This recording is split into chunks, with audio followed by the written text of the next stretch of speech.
21वां बाब इसहाक की पैदाइश। और खुदावंद ने जैसा उसने फरमाया था सारा पर नजर की, और उसने अपने वादे के मुताबिक सारा से किया। सो सारा हामिला हुई, और अब्राहम के लिए उसके बुढ़ापे में उसी मुअय्यन वक्त पर जिसका जिक्र खुदा ने उससे किया था, उसके बेटा हुआ। और अब्राहम ने अपने बेटे का नाम जो उससे सारा के पैदा हुआ इसहाक रखा। और अब्राहम ने खुदा के हुक्म के मुताबिक अपने बेटे इसहाक का खतना उस वक्त किया जब वो 8 दिन का हुआ।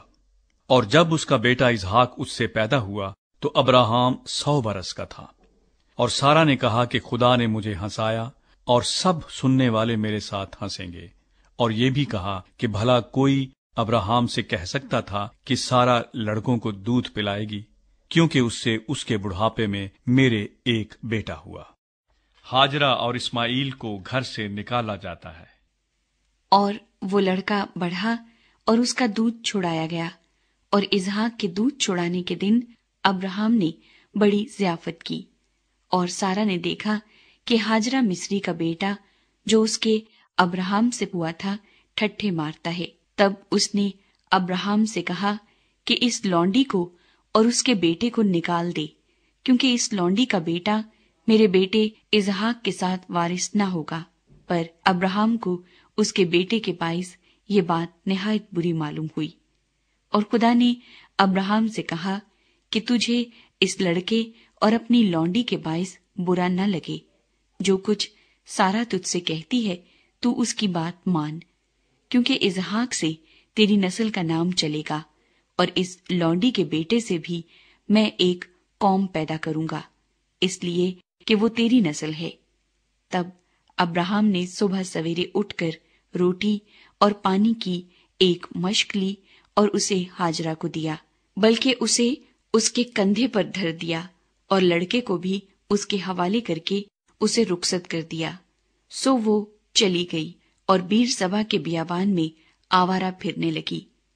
और जब मश्क का पानी खत्म हो गया तो उसने लड़के को एक झाड़ी के नीचे डाल दिया, और आप उसके मुकाबिल एक तीर के टप्पे पर दूर जा बैठी, और कहने लगी कि मैं इस लड़के का मरना तो न देखूं।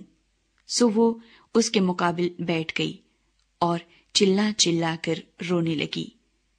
और खुदा ने उस लड़के की आवाज सुनी, और खुदा के फरिश्ते ने आसमान से हाजरा को पुकारा और उससे कहा, ऐ हाजरा, तुझको क्या हुआ? मत डर, क्योंकि खुदा ने उस जगह से जहां लड़का पड़ा है उसकी आवाज सुन ली है। उठ और लड़के को उठा और उसे अपने हाथ से संभाल, क्योंकि मैं उसको एक बड़ी कौम बनाऊंगा। फिर खुदा ने उसकी आंखें खोली और उसने पानी का एक कुआं देखा, और जाकर मश्क को पानी से भर लिया और लड़के को पिलाया। और खुदा उस लड़के के साथ था, और वो बड़ा हुआ और बियाबान में रहने लगा और तीर अंदाज बना। और वो फारान के बियाबान में रहता था, और उसकी माँ ने मुल्क मिस्र से उसके लिए बीवी ली। अब्राहम और अबीमलेक में मुआहिदा। फिर उस वक्त यूं हुआ कि अबीमलेक और उसके लश्कर के सरदार फीकुल ने अब्राहम से कहा कि हर काम में जो तू करता है खुदा तेरे साथ है, इसलिए तू अब मुझसे खुदा की कसम खा कि तू ना मुझसे, ना मेरे बेटे से और ना मेरे पोते से दगा करेगा, बल्कि जो मेहरबानी मैंने तुझ पर की है वैसी ही तू भी मुझ पर और इस मुल्क पर जिसमें तूने कयाम किया है करेगा। तब अब्राहम ने कहा, मैं कसम खाऊंगा। और अब्राहम ने पानी के कुएं की वजह से जिसे अबीमलेक के नौकरों ने जबरदस्ती छीन लिया था, अबीमलेक को झिड़का। अबीमलेक ने कहा, मुझे खबर नहीं कि किसने ये काम किया, और तूने भी मुझे नहीं बताया, और ना मैंने आज से पहले इसकी बाबत कुछ सुना। फिर अब्राहम ने भेड़ बकरियां और गाय बैल लेकर अबीमलेक को दिए, और दोनों ने आपस में अहद किया। और अब्राहम ने भेड़ के 7 मादा बच्चों को लेकर अलग रखा, और अबीमलेक ने अब्राहम से कहा कि भेड़ के इन 7 मादा बच्चों को अलग रखने से तेरा मतलब क्या है? उसने कहा कि भेड़ के इन 7 मादा बच्चों को तू मेरे हाथ से ले, ताकि वो मेरे गवाह हों कि मैंने ये कुआं खोदा। इसीलिए उसने उस मुकाम का नाम बीर सबा रखा, کیونکہ وہیں ان دونوں نے قسم کھائی۔ سو انہوں نے بیر سبا میں عہد کیا۔ تب ابی ملک اور اس کے لشکر کا سردار فیکل دونوں اٹھ کھڑے ہوئے اور فلسطینیوں کے ملک کو لوٹ گئے۔